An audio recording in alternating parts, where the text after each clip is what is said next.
인사 나누겠습니다. 메리 크리스마스 인사하겠습니다. 네, 오늘 성탄 예배 함께 메시지 살피도록 하겠습니다. 찾아다니는 구원이 끝나는 날이라는 제목으로 하나님 말씀 증거하겠습니다.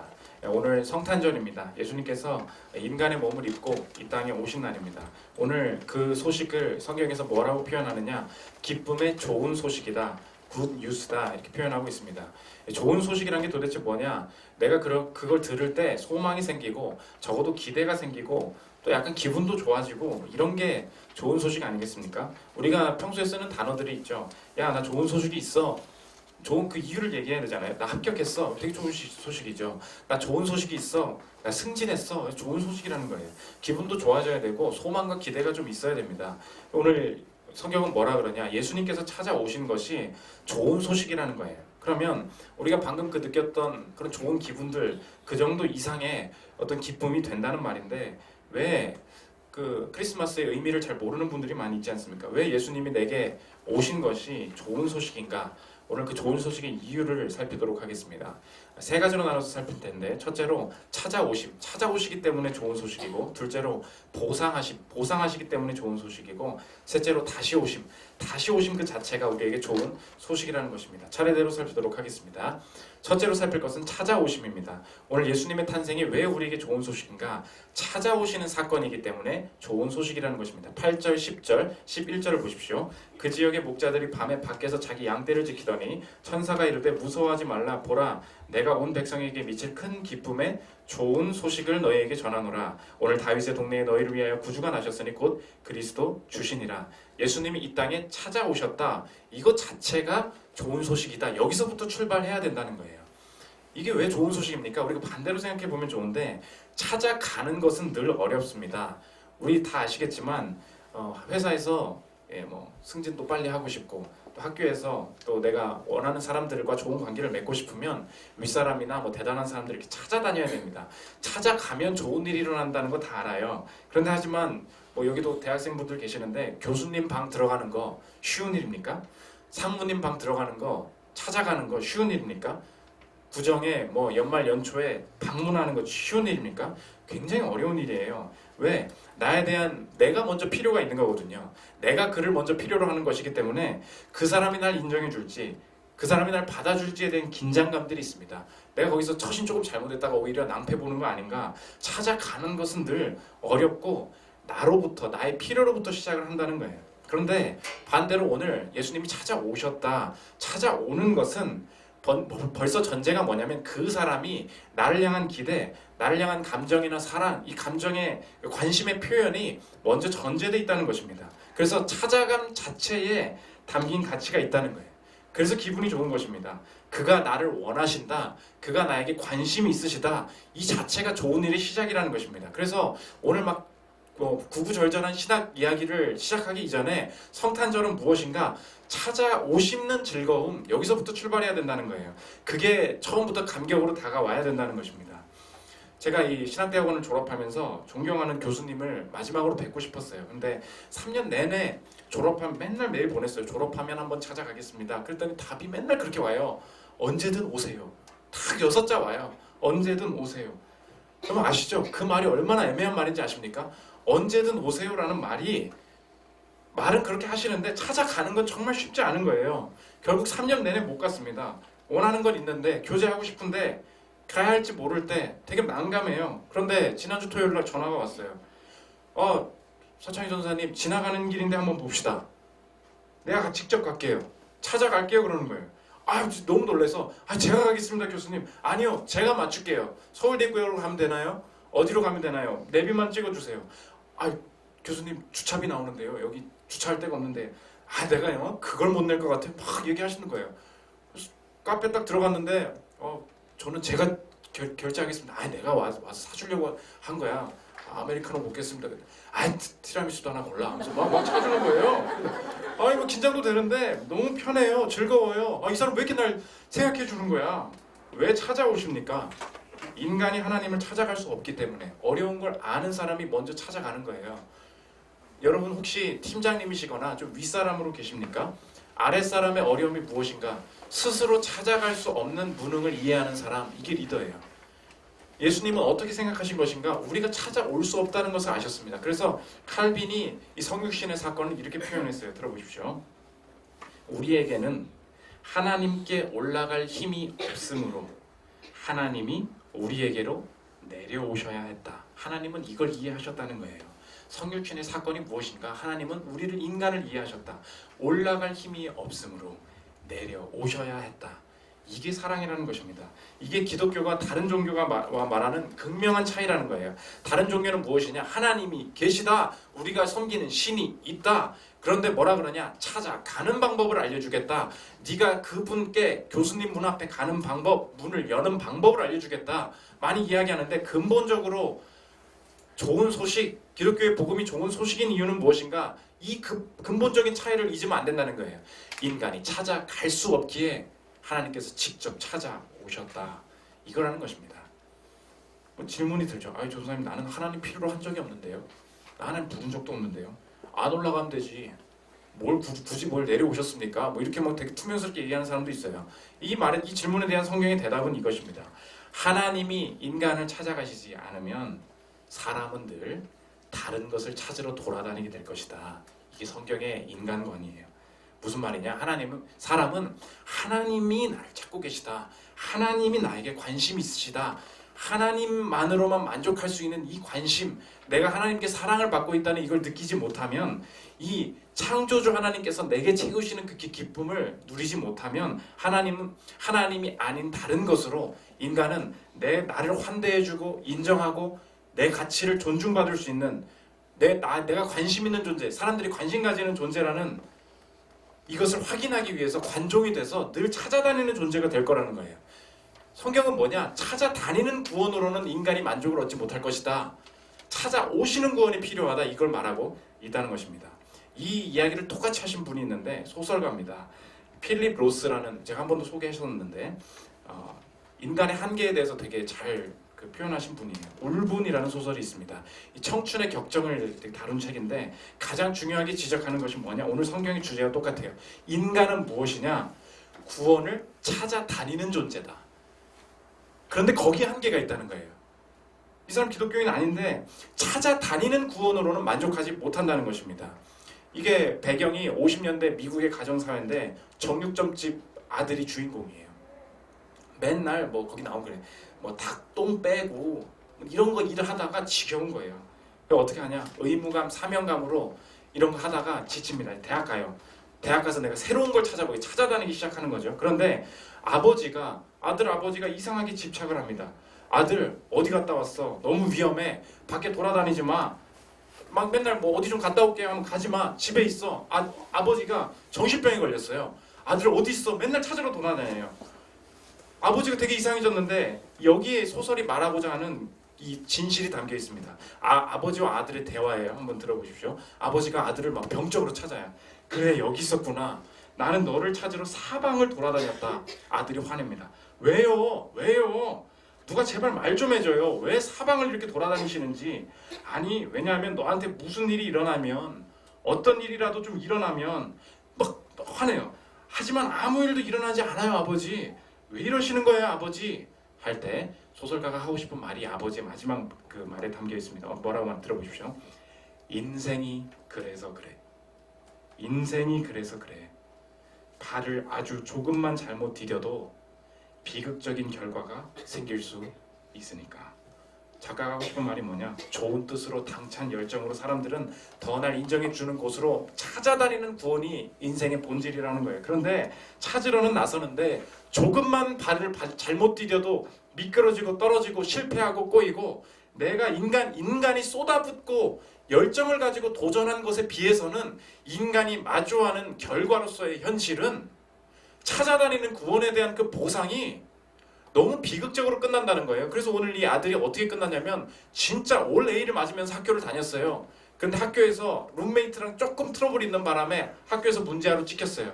근데 당시의 시대 상황이 어땠냐? 50년대라서 한국전쟁이 일어나서 미국에서 징병이 일어난 거예요. 야, 대학생들 징병을 해야 되겠다. 징병제가 실시되는데 학점 낮은 놈은 보병으로 보내고, 문제 일으킨 놈은 보병으로 보내고, 잘하는 놈들은 장교로 보내고. 근데 마침 이 아들이 문제 일으키는 바람에 보병으로 가서 죽어요. 이게 소설 끝이에요. 소설가가 말하고자 하는 게 뭐냐? 인생이 울분이라는 거예요. 찾아다니는 사람이 경험하는 게 뭐냐? 울분이라는 거예요. 사회 상황에 휩쓸려서 나 이게 뭐야? 이렇게 열심히 했는데 이게 뭐야? 이 시대 저와 여러분이 문화의 목소리에 속는 게 이것입니다. 내년에 기획을 어떻게 세워야 되냐? 더 열심히 찾아다녀야죠. 이직할 곳도 한번 구해봐야죠. 탐색하면 길이 열릴 것입니다. 이렇게 말하기에는 오늘 필립 로스의 말이 뭐냐? 성경이랑 똑같아요. 인생의 변수가 너무 많다는 것입니다. 도대체 우리나라 사람들 남자는 뭐 군대를 왜 가야 돼요? 그렇죠? 뭐 투자해 보신 분들은 다 알아요. 정부는 왜 바뀐 것입니까? 우리 회사에서 회장님은 왜 바뀐 것입니까? 왜 내가 뭐 최저임금이 어쩌고 저쩌고 해가지고 뭐 난 막 사업장이 안 좋아지기도 하고 어떤 사람은 뭐 잘 되기도 하고 이게 도대체 뭐야? 이해가 안 된다는 거예요. 더 좋은 것을 찾아 나서야 구원이 내게 온다. 이 프레임에 빠지는 순간에 내 인생은 스스로 의미를 만들 수 없는 이 실패에 빠지게 된다는 거예요. 오늘 성탄의 메시지는 뭐냐? 찾아가는 구원이 아니다. 그럼 뭐야? 찾아오는 구원이 있다. 그래서 예수님이 이 땅에 찾아오셨다라는 것을 어떻게 적용해야 되느냐? 저와 여러분 이거예요. 너에게는 좋은 상황을 찾아가는 게 필요한 게 아니라 좋은 분이 나의 상황에 오셔야 된다는 거예요. 이해하시겠습니까? 이 패러다임이 전환되지 않으면 여러분 내가 아직도 구원을 찾아다니 어디에 가야만 이제 좋은 일이 생길 것이다 라고 생각을 가지고 있다면 오늘 성탄절 저와 여러분에게 아무 의미가 없을 거예요. 왜? 내년도 찾아다녀야 되거든요. 아직 거기에 들어가지 못한 나는 실패자거든요. 아직 그 적절한 사람을 만나지 못한 나는 아직 외로운 사람이고 기쁘지 못한 사람이거든요. 그렇지 않습니다. 좋은 상황이 필요한 게 아니라 좋은 분이 나의 상황에 오셔야 된다는 거예요. 요새 그 유행하는 TV 있지 않습니까? 백종원의 골목식당. 그 사람 백종원이 뭐 어떻게 해요? 좋은 사람을 뽑지 않아요. 상황은 다 달라요. 그런데 우리가 여기서 기쁨을 누리는 게 무엇입니까? 상황은 다 달라요. 실력도 천차만별이에요. 우리가 참 신기하고 기쁘고 참 보고 싶어하는 게 뭐예요? 좋은 분이 가니까, 좋은 사람이 찾아가니까 그 상황이 재료가 된다는 거예요. 그 상황이 기쁨의 이유가 돼요. 어딜 가지 않아도 된다는 것입니다. 오늘 저와 여러분 처음에 지금 복음을 받아들여야 될 게 이거예요. 오늘 내가 고백해야 될 게 무엇인가? 하나님, 내가 더 찾아다녀서 기쁨을 얻어야 되는 존재가 아니군요. 하나님, 내게 내 상황에 찾아와 주십시오. 내가 이 가정에서, 이 직장에서 지금 이 상태에서 먼저 기쁨 얻기를 원합니다. 그때 우리가 자유를 느끼고 이것을 누릴 수 있다는 것입니다. 이게 찾아오심이 좋은 소식이라는 뜻이에요. 두 번째, 왜 복음이 복음 좋은 소식이라고 예수님의 오심을 표현하느냐? 보상하심. 예수님은 보상하시기 때문이라는 거예요. 그럼 뭘 도대체 보상하시길래 좋은 소식이냐? 두 가지입니다. 과거를 보상하시고 우리 한계를 보상하신다는 거예요. 첫째로 과거를 보상하시는데 오늘 본문을 읽었잖아요. 목자들이 누구였는가? 학자들은 레갑 자손이다 말을 많이 합니다. 이 사람 레갑 자손이 누구냐? 하나님 섬기면서 절대 부귀영화를 탐하지 않고 장막에서 거했던 사람들이에요. 요새 우리 교회 사사기 하고 있는데 기억나십니까? 헤벨의 아내 야엘이 시스라 장관을 말뚝으로 잡았죠. 그 말뚝 잡았던 사람이 레갑 족속의 겐 사람, 똑같은 사람이거든요. 그 후손들이에요. 되게 신실하게 살아니까 고통이 있었어요. 예레미야 35장 8절에서 10절 보십시오. 우리 아내와 자녀가 평생 동안 포도주를 마시지 아니하며 살 집도 짓지 아니하며 포도원이나 밭이나 종자도 가지지 아니하고 장막에 살면서 우리 선조 요나답이 우리에게 명령한 대로 다 지켜 행하였노라. 엄청 믿음 지키면서 힘들게 살았어요. 그런데 하나님께서 약속해 주십니다. 너의 후손이 내 앞에 서게 될 거야. 이 약속 그냥 하나 딱 주셨어요. 35장 19절 보십시오. 그러므로 만군의 여호와 이스라엘의 하나님께서 이와 같이 말씀하시니라. 레갑의 아들 요나바답에게서 내 앞에 설 사람이 영원히 끊어지지 아니하리라 하시니라. 이 약속 주셨어요. 근데 이 사람들이 장막을 치고 살면서 사람들 메이저 인생에서 변두리로 밀려나면서 어디에 살게 됐느냐? 천막 치면서 양 치면서 살았다는 거예요. 베들레헴 옆에. 그들이 누구냐? 오늘 이 사람들이었어. 8절 보십시오. 그 지역의 목자들이 밤에 밖에서 자기 양떼를 지키더니 예수님이 어디로 소식을 전하러 오셨는가? 천사들이 어디로 왔는가? 베들레헴 근처 이 사람들인데 이 사람들의 과거를 보상하러 오셨습니다. 보상한다는 것이 무슨 말이냐? 우리에게 적용하면 무엇인가? 인생의 과정을 선으로 마무리하신다는 거예요.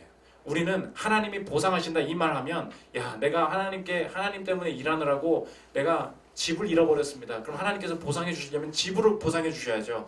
내가 직장을 잃었습니다. 보상은 뭐야? 직장으로 좋은 직장으로 보상해 주셔야죠. 우리는 보상을 이런 식으로 생각해요. 하나님은 어떻게 보상하시느냐? 어떻게 보상하시는 분이냐? 과거를 보상하시는데 우리의 과정이 선으로 마무리되게 하신다는 거예요. 우리의 지나간 과정들, 이 레갑 족속이 끊임없이 살아왔던 이 과정들이 야 베들레헴 주변의 변두리에 우린 양치고 있잖아. 그럼 어떻게 해야 돼? 하나님께서 보상해 주셨으면 좋겠어. 그럼 우리는 어떻게 생각하냐? 야 예루살렘으로 메이저로 좀 들어갔으면 좋겠어. 이게 하나님의 보상이지. 이렇게 생각하는데 하나님은 어떻게 보상하시냐? 찾아가셔서 보상하셨어요. 자신의 삶에 그 형편, 그 자신의 인생에 지나온 과정들 속에 머물러 있는 양치는 곳에 직접 가셔서 너의 인생에 의미가 있었어. 내가 이제 너를 사용해서 마리아를 만나게 해서 이 기쁨을 전하게 할 거야. 하나님께서 찾아가셔서 그 인생이 선으로 마무리될 수 있도록 이 과정 가운데 축복하신다는 것입니다. 그래서 하나님은 저와 여러분의 이 과거를 통해서 의미를 만들어내실 수 있는 분이에요. 그래서 자꾸 저와 여러분이 이 시대에 주는 프레임을 벗어나야 될 게 뭐냐면 우린 자꾸 이렇게 하나님께 물어요. 하나님, 이 사건의 의미가 무엇입니까? 하나님, 이 일에 대한 보상이 왜 이 정도입니까? 자꾸 이렇게 단순하게 하나하나 찝어서 내가 이걸 잃었으니 이걸 주셔야죠. 1,000만 원을 잃었으니 그것보다는 많이 주셔야죠. 이렇게 단편적인 보상으로 우리를 이해해요. 하나님은 어떻게 하시느냐? 아니에요. 계속 양치고 있었어요. 메이저로 들어가지 못했어요. 하나님은 어떻게 보상하시냐? 그 상황 자체가 의미가 있다는 걸 내가 가서 의미를 만들어낼 거야. 우리에게 찾아오신다는 것입니다. 그런 예가 하나 있는데 요즘 유명하신 분이죠. 박항서 감독님. 그 아세안 축구연맹 그 스즈키컵 우승으로 이끌지 않습니까? 그분의 뒷이야기가 참 뭉클한데 당신 어쩌다 베트남 가게 됐냐? 히딩크 사단으로 유명했잖아요. 이 사람 되게 신앙인이었어. 선수 시절부터 교회 다니고 경남 FC의 승리를 위해서 10명씩 그 자기 선수 시절부터 교회 다니면서 그 기도하고 승리를 위해 기도하고 뭐 그랬어요. 그런데 나이가 먹으니까 아무도 나를 찾아주지 않더라는 거예요. 코치고 뭐고 감독이고 뭐고 안 풀리고 기도하다가 밀려난 거예요. 오늘 베들레헴 근처로 간 것처럼 베트남 그냥 불러줘서 갔다는 거예요. 한번 들어보십시오. 그분 인터뷰입니다. 나이가 드니 아무데도 불러주는 곳이 없었다. 그때 기회를 준 곳이 베트남이다. 감사드린다. 그래서 더 열심히 뛰고 베트남 선수들을 지도했다. 40년 축구 인생에서 가장 큰 보람을 느끼고 있다. 경기는 계속된다. 박항서 감독님의 하나님의 인도하심은 뭐냐? 내가 늙은 상태에서 기도하고 하나님께서 보상해 주시면 메이저로 좋은 곳으로 나를 불러주시냐? 그거 아니었다는 거예요. 그냥 베트남이 나를 불러서 그냥 거기 갔다는 거예요. 변두리로. 그런데 하나님께서 나를 어떻게 보상하시냐? 그 과정 속에 내가 하실 일을 거기서 주시더라는 거예요. 오늘 이름이 비슷하잖아요. 베들레헴, 베트거든요. 베트 집이거든요. 베트렘, 베트남. 베들레헴 주변에 있었어요. 변두리였어요. 베트남. 그냥 거기 있었어요. 우리 여러분 좋은 소식이 무엇인가? 어떻게 보상하시냐고요? 하나님 저기 가게 해주십시오. 응답 잘 안 하세요. 근데 하나님께서 어떻게 하시냐? 내가 하나님을 추구할 때 하나님 당신이 내게 기쁜 소식이라는 것을 내가 알기를 원합니다. 그럴 때 나는 내일 똑같이 출근해요. 나는 똑같이 그 아내예요. 그 남편이에요. 여기서 찾고 만들어 가실 은혜를 하나님께서 펼쳐 나가시더라는 거예요. 지금 베트남이 난리가 났어요. 이 박항서 감독 한 분만 그냥 내가 축구를 잘하는 줄 알았는데 여기서 복음의 증거가 선교사들이 난리가 났어요.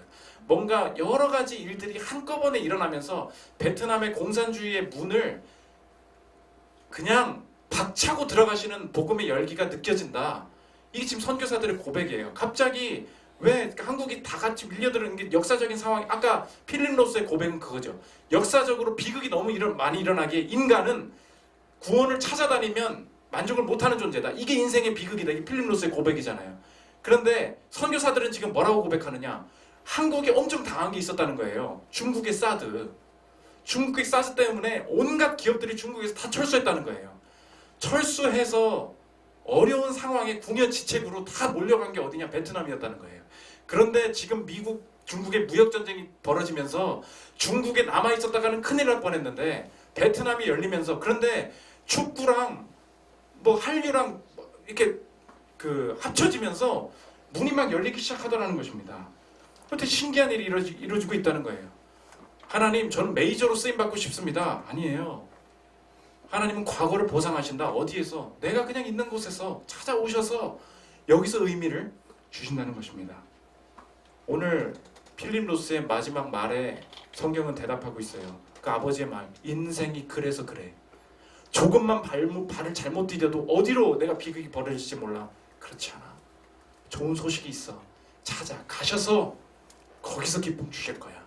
이게 우리 소망이라는 것입니다. 두 번째, 우리의 한계도 보상하신다는 거예요. 우리의 과거를 하나님 그 자리에서 의미를 만들어내실 뿐만 아니라 능력이 부족해요. 내가 할 수 있는 영향력이 부족해요. 한계가 있는데 우리 한계도 보상하신다는 거예요. 오늘 목자들 양쳤어요.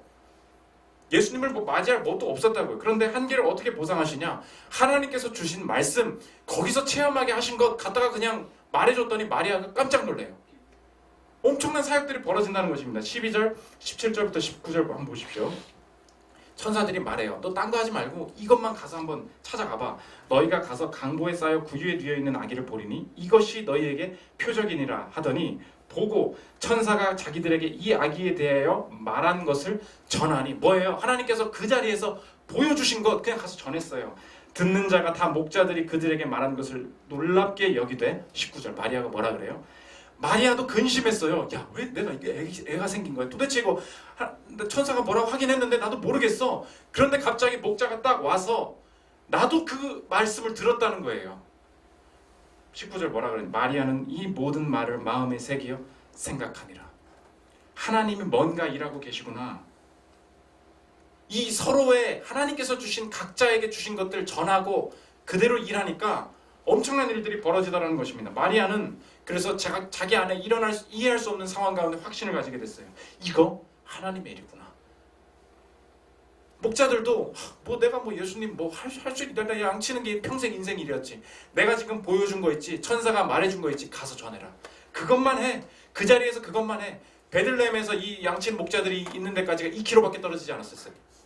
그냥 변두리 어쩌다가 살게 됐는데 하나님께서 거기서, 내가 돈이 있어야 하나님을 섬기죠. 나는 하나님께서 할 수 있는, 여기 변두리에서 뭐 합니까? 아니야. 어쩌다 이렇게 가까이 살게 됐는데 가서 말을 전해. 하나님께서 주신 것 가지고 그렇게 휘젓다 보니까 마리아에게 확신 주고 예수의 탄생을 준비하는 귀한 일들을 감당하게 되었다는 것입니다. 양치는 사람이 할 수 있는 게 무엇인가? 하나님께서 주신 일, 알려주신 일, 보여주신 일에 순종하니까 한계를 뛰어넘어서 엄청난 일들을 감당한다는 것입니다. 지금 아까 박항서 가수님 얘기해요. 베트남 현지 선생님들 하시는 고백이 그거예요. 박항서의 현지 고백입니다. 박항서의 모습 때문에 베트남 교회에서 공산주의 때문에 숨어서 예배드리는 교인들이 눈물나게 감동하고 있다는 거예요. 자기들은 드러내고 기도를 못하니까 평생 그렇게 살아왔다는 거예요. 그런데 박항서라는 사람이 나타나서 공개적으로 승리하든 패배하든 기도하는 모습을 보여주더라는 거예요. 교회들이 눈물나서 감동하고 위로를 받고 있다는 거예요. 숨은 교회들이. 이게 연결교회가 돼서 무슨 일이 일어나기 시작하느냐? 절대 공산주의 국가는 그 집회를 허락하지 않습니다. 기독교 집회를. 그런데 10년 만에 지금 당국 허가로, 베트남 정부 허가로 연합 집회가 열려가지고 2만 명이 모였어요. 2만 명이 연합 집회에 모여서 내가 예수를 구주로 고백하는 사람이 일어나 주십시오. 1000명이 일어났어요. 우리나라에 옛날에 부흥이 있었던 그런 일들이 지금 베트남에 일어나고 있다는 것입니다. 지금 질문은 이거예요. 우리가 지금 한계를 보상하셨다고 했는데 박항서가 이랬을까요? 나이 들어서 나는 무너지지 않습니다. 하나님, 베트남에 복음을 증거하기 위해서 내가 승리로, 축구로 선교하기 위해서 가겠습니다. 이랬을까요? 그 마음 가진 거 아니에요. 어떻게 갔어요? 하나님, 저 나이 들어서 이제 뭐하고 삽니까? 그러다가 그냥 베트남에 불려간 거예요. 승리에 대한 자신감 그런 거 없었어요. 그러나 하나님은 단순히 승리하게 하지 또 패배할 수 있겠죠. 그러나 이 한계 속에서 무엇을 드러내시느냐? 개인이 선수를 사랑하고 그냥 그 안에서 신앙 안에서 분투하는 과정 속에 하나님은 다른 것들을 조합시키시면서 한계를 뛰어넘어서 더 놀라운 일들을 만들어 가시더라는 것입니다. 저와 여러분, 오늘 그래서 내가 오늘 이것이 예수님이 이 땅에 오신 게 좋은 소식인 이유가 무엇인가? 내가 일하는 종류가 무엇인가에 따라서 큰 의미가 만들어지는 게 아니라는 거예요. 내가 지금 받고 있는 급여의 수준이 어떤가에 따라서 하나님의 일을 크게 할 수 있는 게 아니라는 거예요. 내가 이 자리에서 좋은 소식을 받아들일 수 있는 이유는 무엇인가? 하나님께서 이 자리에서 내게 시키시는 일이 무엇인가? 그것만 듣고 그 일을 할 때 하나님께서 주변 상황과 사람을 다 조합하셔서 나를 통해서 하시고자 하는 일들을 그냥 하시더라는 것입니다. 이게 바로 찾아다니는 인생이 아니라 내 인생에 찾아오셔서 내 한계를 뛰어넘게 하시고 내 과거를 보상하시는 뜻이라는 거예요. 자, 여러분, 그래서 순종하십시오. 한계를 뛰어넘는 보상이 있을 것입니다. 이게 그래서 보상하시는 좋은 소식이라는 거예요. 마지막 세 번째, 다시 오심입니다. 이 땅에 그럼 예수님께서 마지막 질문이에요. 아니, 한 번만 오시지. 왜 십자가에서 못 박히고 부활하셔서 다시 오신다고 하느냐? 이게 다시 오심 자체가 좋은 일이라는 것입니다. 사도행전 1장 11절을 보십시오. 이르되 갈릴리 사람, 예수님이 승천하실 때 얘기해요. 갈릴리 사람들아 어찌하여 서서 하늘을 쳐다보느냐? 너희 가운데서 하늘로 올려지신 이 예수는 하늘로 가심을 본 그대로 오시리라. 다시 오시리라. 다시 오심 자체가 좋은 소식이라는 거예요. 쉽게 이야기해 보겠습니다. 뭐 군대 다니는 분 아시겠네. 내무 검사를 딱 시작했어요. 싹 합니다. 이거 싹 합니다. 걸렸어요. 먼지 있는 거 걸렸어요. 그런데 이분이 다시 얘기하는 거예요. 다시 와볼 거야. 다시 와볼 거야. 이거 뭐예요? 세컨드 찬스. 또 다른 기회예요. 다시 오심 자체가 좋은 소식이라는 것입니다. 여러분, 상무님이 보고하러 들어갔어요. 알았어. 실망했어요. 다시 오라고 하지 않아요. 그런데 요 부분만 체크해서 다시 한번 볼까? 다시 한번 가져와 줘요. 다시 오심 자체가 좋은 소식이라는 거예요. 무슨 말인지 아시겠습니까? 예수님이 한 번만 오셨다면 나의 행위에 따라서 보상하셔야 하셨습니다. 나의 무엇을 보상하셔야 했는가? 하나님 말고 다른 구원을 찾아다녔던 내 행위에 대해서 보상하셔야 했어요. 그래서 우리가 아까 보상하셔서 좋은 소식이라고 했는데 정말로 내가 행한 행위에 대해서 보상하시기 위해서 하나님이 한 번만 오셨다면 나는 보상이 아니라 보응을 당해야 될 존재였습니다. 어떤 보응? 하나님을 대적한 것에 대한 보상. 그게 무엇입니까? 영원한 죽음. 그런데 예수님은 한 번 오셔서 그때 심판하셨다면 나는 보응을 받았어야 했어요. 그런데 왜 한 번 오시고 다시 오시는가? 다시 오시는 게 좋은 소식이라는 거예요. 왜? 한 번 오셨다면 내 행위를 통해서 하나님 앞에 보상받아야 했어요. 그러나 예수님께서 한 번 오시고 다시 오시는 이유는 무엇인가? 한 번 오셔서 하신 일이 무엇인가?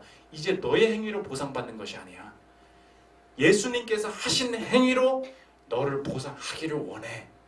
예수님께서 그 일을 하셨다는 거예요. 예수님께서 내 대신에 십자가에서 보복당하게 하시면서 내가 보복당해야 될 것은 가시고 내 죄를 가져가셨을 뿐만 아니라 내가 하나님 잘하면 나중에 다시 오셔서 복 주실까요? 그게 아니라 예수님께서 이미 다 행하신 일을 예수님이 다시 오실 때 다 그냥 거저받게 하기 위해서 먼저 오시고 다시 오셨다는 거예요. 그래서 다시 오심을 믿는 사람들은 이제 인생이 바뀝니다. 야, 난 지금까지 예수님께서 오기 전에 내가 잘해서 구원받아야 되는 줄 알았어. 내가 지금 죄를 지으면 하나님께서 다시 오실 때 심판하실 줄 알았어. 그런데 예수님은 한 번 이미 오셨고 다시 오신데 이게 좋은 소식임을 내가 알겠다. 나는 이제 내 삶은 내 행위로 보상받는 인생이 아니구나. 내 삶은 이제 다시 오심 자체가 하나님께서 나를 심판하고 싶지 않아 하셨구나. 이걸 깨닫고 내가 어느 죄가 있든지 간에 무너지지 않으리라. 왜? 먼저 오신 그분이 심판당하셨기에 다시 오시기 전까지 나를 심판하시려고 하는 것이 아니라 내 삶의 과정 속에서 구원하시겠구나. 심지어 내가 좋은 일을 할 때도 내가 좋은 행위를 했으니까 왜 이렇게 보상이 제대로 안 오는 거야? 이런 의구심이 들 때도 나는 좌절하지 않을 거야. 왜? 먼저 오신 그분이 나쁜 결과들은 다 가져가시고 다시 오실 그분 앞에서 내 인생이 모든 상황들이 합쳐져서 보상과 결과를 만들어낼 것임을 믿기 때문에 이건 내 힘이 아니야. 먼저 오신 그분이 하신 일을 내가 받아들이는 과정인 것이지. 이 기쁨이 생긴다는 것입니다. 저 여러분, 그래서 다시 오신다는 것 자체가 좋은 소식이라는 거예요. 다시 오심을 믿으십니까? 그래서 나 이제 그분이 다시 오실 길을 예비할 거야. 이건 이제 내 기쁨이야. 마지막으로 그래서 이사야가 이렇게 고백합니다. 40장 3절입니다. 외치는 자의 소리여 이르되 너희는 광야에서 여호와의 길을 예비하라. 이게 우리 마지막 사명이라는 거예요. 사망에서 우리 하나님의 대로를 평탄하게 하라. 이게 첫 번째로 성취됐어요. 세례 요한이 와서 얘기합니다. 광야에서 여호와의 길을 예비하라. 자기가 와서 예수님이 초림 먼저 오실 것을 예비했어요. 그래서 인간이 해야 될 일들을 예수님께서 다 하셨어요. 우리가 지금 해야 될 일은 무엇이냐? 우리 시대는 무엇이냐? 먼저 오신 그분이 다시 오실 것이다. 많은 사람들에게 너의 행위로 보상받는 거 아니야. 하나님께서 찾아오심으로 내 인생 건져 주실 거야. 이거 전하는 삶이 우리의 마지막 사명이라는 것입니다. 저 여러분, 오늘 목자들이 찾아오신 예수님을 경험해서 자신의 삶에 지나간 레갑족 속의 인생을 마무리하고 의미를 찾아낸 것과 같이 이 구원의 기쁨이 여러분의 삶에도 좋은 소식으로 찾아오는 경험되는 저 여러분들 되시기를 기도합니다. 우리 찬송가 111장